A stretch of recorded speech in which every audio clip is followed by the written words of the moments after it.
Bapak, Ibu, Saudara-saudariku yang dikasihi Tuhan Yesus Kristus, patutlah kita bersyukur kepada Tuhan pada hari ini yang telah memberkati kita di sepanjang peristirahatan kita dan memberikan kesempatan bagi kita pada hari ini bersekutu kembali di dalam persekutuan ibadah harian kita Rabu 15 September 2021.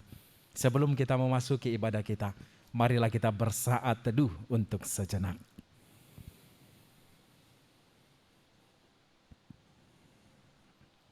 Bapak, Ibu, Saudara-saudariku, marilah kita memuji Tuhan dengan bernyanyi dari buku NDHKBP nomor 15 ayat yang ketiga.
Damai sejahtera Allah Bapa yang melampaui segala akal, itulah yang memelihara hati dan pikiran saudara-saudari sekalian di dalam Kristus Yesus Tuhan kita.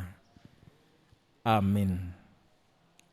Bapak, Ibu, Saudara-saudariku yang dikasihi Tuhan Yesus Kristus, nas renungan kita pada pagi hari ini terambil dari kitab 2 Korintus pasal 4 ayat 16. 2 Korintus pasal 4 ayat 16, demikian dikatakan di sana.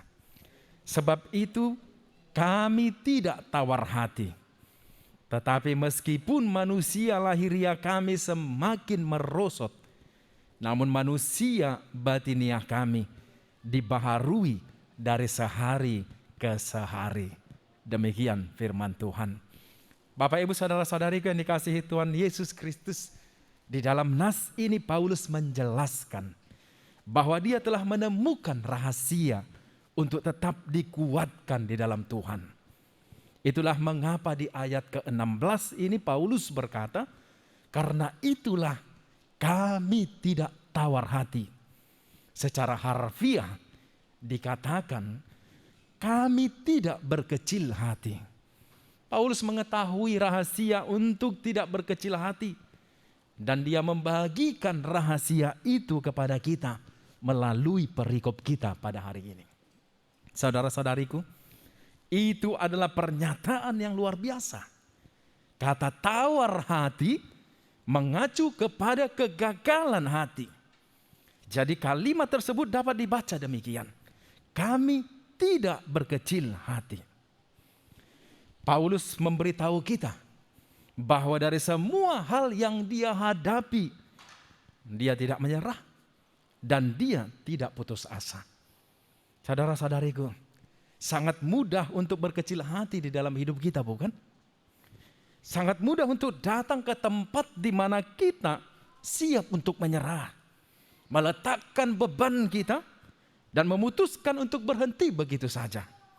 Tampaknya dari membaca yang dikatakan Alkitab tentang kehidupan Paulus di dalam nas ini, akan mudah bagi Paulus untuk mengatakan putus asa. Tapi katanya demikian, kami tidak tawar hati. Ungkapan kecil ini membuktikan penerapan yang dilakukan oleh Paulus sekarang dan terus berlangsung serta tetap dikerjakan oleh Rasul Paulus. Dia tidak membual. Dia membuat pernyataan fakta yang sederhana. Paulus telah menemukan rahasia rohani yang memungkinkan dia untuk didorong. Bahkan saat di tengah-tengah keadaan yang membuat orang bisa berkecil hati. Bapak Ibu saudara-saudariku, kehidupan Paulus sama sekali bukan kehidupan yang mudah. Banyak masalah yang dihadapinya saat itu, yakni ditolak, penuh ketakutan, dipenjara, hampir mati, dicambuki, dipukuli, didorong, dilempari, mengalami kecelakaan kapal, kekurangan air, menghadapi perampok, kelaparan, penyakit, dan lain sebagainya. Dan semuanya ini bisa kita dapati di dalam 2 Korintus 1 ayat 8 dan pasal 11, 23 sampai ayat 29. Saudara-saudari, namun di dalam semua cobaan, kesengsaraan dan beban itu, Paulus dapat mengatakan, aku tidak putus asa. Aku ada di antara kita saat ini. Aku tidak menyerah. Bapak Ibu saudara-saudari yang dikasihi oleh Tuhan Yesus Kristus, jika kita melihat situasi yang kita hadapi pada saat ini, siapakah di antara kita yang bisa dengan tegas di zaman ini atau di keadaan seperti ini masih mampu mengatakan bahwa saya tidak putus asa atau saya tidak ingin menyerah? Bahkan yang selalu didorong untuk bersemangat tentang kehidupan kita dan di dalam perjalanan kita bersama Tuhan. Saudara-saudariku, mungkin saat ini sangat sulit untuk menemukan seseorang yang demikian, yang bisa mengatakan hal yang sama. Mari kita lihat di dalam situasi yang kita hadapi setiap hari. Karena kita semua selalu tersandung dari keputusasaan dan menuju kepada keputusasaan. Kita semua selalu ingin berhenti dari waktu ke waktu dan tidak ingin memberi lagi. Karena kita sudah merasa bahwa kita telah memberikan semua yang kita bisa dari segala kehidupan kita. Saudara-saudari, untuk dapat mencapai tempat di mana kita bisa mengatakan apa yang dikatakan oleh Paulus, aku tidak tawar hati, kita harus percaya bahwa tempat itu juga tersedia bagi kita, tersedia bagi saudara, bagi saya, dan bagi kita yang semua anak-anak Tuhan. Saudara-saudariku, selanjutnya Paulus mengatakan di ayat 16b, jelas alasan kita untuk mudah putus asa adalah karena manusia lahiriah itu merosot atau binasa. Manusia lahiriah mengacu kepada bagian kedagingan kita. Ini mencakup baik tubuh maupun pikiran kita. Penuaan pada tubuh dan dosa di dalam pikiran bersekongkol untuk melucuti kegembiraan, harapan, dan kedamaian hati dan pikiran kita masing-masing. Kita diberitahu di sini bahwa manusia lahiriah akan merosot. Kata merosot menunjuk kepada binasa, berarti membusuk, rusak, dan dimusnahkan. Dan kata hancur sepertinya adalah kata yang tepat untuk memenuhi maksud dari pernyataan ini. Saudariku, alasan mengapa kita begitu rentan untuk tawar hati atau berkecil hati adalah karena manusia lahiriah kita sedang dihancurkan dan dirusak setiap hari. Jadi kita tidak usah berkecil hati. Meskipun manusia luar kita, tubuh kita, otak kita, paru-paru kita, hati kita, jantung, otot-otot kita, dan tulang belulang kita melemah, dihancurkan, digerogoti, dijungkir balikkan, dan perlahan-lahan terhapus. Tetapi Tuhan tetap menjadi penyelamat bagi anak-anaknya. Kita sudah diselamatkan, kita diampuni dan dibenarkan karena apa yang Yesus lakukan bagi kita di kayu salib dan pada kubur yang kosong. Ketika kita datang kepadanya di dalam iman dan pertobatan, Dia secara kekal menyelamatkan kita. Yang kita butuhkan adalah datang ke tempat di mana Paulus datang, yakni tempat bersama-sama dengan Tuhan, di dalam Tuhan, di dalam perlindungan kasih Tuhan. Karena di dalam Tuhan kita diberikan kekuatan baru setiap hari. Saudara-saudariku yang dikasihi Tuhan Yesus Kristus, Rahasia untuk tidak tawar hati atau berkecil hati adalah dengan meminta Tuhan untuk membantu dan menolong kita di dalam hidup kita. Karena segala sesuatu yang terjadi adalah bagian yang tidak terlepas dari perhatian Bapa kita untuk mengembangkan dan mendewasakan hidup kita. Kita sebagai anak-anaknya, kita sebagai orang yang telah dipilihnya, adalah anak-anak yang diberikan perhatian dan kasih yang luar biasa dari Allah. Karena Tuhan tidak menyelamatkan kita hanya untuk membuat kita bahagia. Dia tidak menyelamatkan kita hanya untuk memberkati kita saja. Dia menyelamatkan kita untuk membuat kita sama seperti Yesus. Itulah tujuan kekalnya. Amin. Marilah kita bernyanyi dari buku NDHKBP nomor 213 ayat yang pertama.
Marilah kita berdoa. Bapa kami yang di surga, kami mengaku di hadapan-Mu. Benar ya Tuhan bahwa kami adalah orang-orang yang lemah, orang-orang yang selalu kalah dengan segala kekuatan daging, yang selalu takluk akan segala rayuan dosa. Oleh karena itu kami selalu datang ke hadapan-Mu Tuhan, untuk bersyukur memuji Engkau. Karena Engkau yang selalu menyelamatkan kami dari segala kesusahan itu. Engkau yang selalu membaharui kami sehingga kami menjadi manusia baru setiap hari ketika kami tetap tinggal bersama-sama dengan Engkau. Terima kasih Tuhan atas pemberitaan firman-Mu yang mulia, yang berkumandang bagi kami pada saat ini, yang mengajarkan kami untuk tidak tawar hati, untuk tidak letih dan tidak putus asa menghadapi segala perjalanan hidup kami. Sekalipun banyak rintangan, banyak pencobaan, banyak kesusahan yang silih berganti menghantam kehidupan kami. Namun kami percaya Tuhan selalu di pihak kami. Tuhan selalu bersama-sama dengan kami, melakukan pembelaan, perlindungan dan penyelamatan bagi kami. Karena Engkau Raja di atas segala raja, yang memiliki segala kuasa kemuliaan untuk menggenapi semuanya itu. Terima kasih Tuhan. Kami dan seluruh jemaat-Mu yang bersama-sama pada hari ini menyerahkan hidup kami kepadamu untuk menjalani pagi hari ini sampai kepada akhir dalam satu hari ini. Kami percaya bahwa kasih Tuhan akan selalu menolong kami dan mengiringi setiap perjalanan kami. Terpujilah Engkau Allah. Ampunkan kami dari segala dosa dan pelanggaran kami, karena anak-Mu, Tuhan Yesus Kristus Tuhan kami. Amin. Anugerah dari Tuhan kita Yesus Kristus, kasih setia dari Allah Bapa, dan persekutuan Roh Kudus kiranya memberkati kamu sekalian hari ini dan sampai selama-lamanya. Amin. Shalom, selamat melanjutkan aktivitas. Tuhan memberkati.